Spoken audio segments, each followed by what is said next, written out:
News Channel 8's Nicole Rogers continues our team coverage live in Tampa.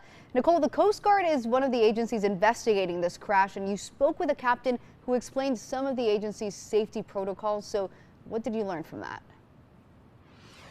Paula, I spoke with the senior captain of a commercial vessel that holds over 150 people. He says that comes with plenty of regulations and requirements from the U.S. Coast Guard.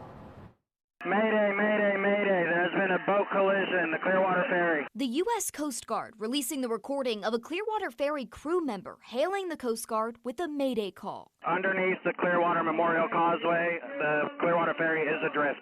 Both FWC and the Coast Guard are investigating why the vessels collided in the first place. But it will be up to the Coast Guard to make sure their rules were followed on the ferry because it's a commercial vessel. Making sure that all federal regulations were followed on that vessel, so they'll be also investigating all the equipment on that commercial vessel to make sure everything was in working progress. So what all does that entail? Senior Captain TJ Couch took us on board the Lost Pearl to show us what safety measures he's required to have on board by the U.S. Coast Guard. Required adult and children life jackets. Couch says he's also required to have firefighting equipment on board, like this hose, for example. And should the vessel sink, he has to have what's called an emergency beacon. It will auto-deploy and immediately float away from the boat.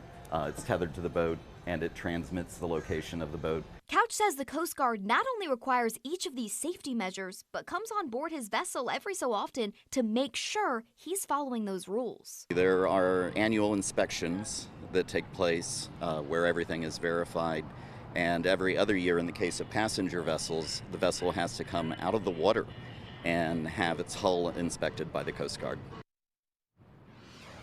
There are several agencies that will be investigating various aspects of this incident. Now, as for the cause of the collision, FWC and the U.S. Coast Guard will be handling that investigation. Live in Tampa, Nicole Rogers, 8 on your side.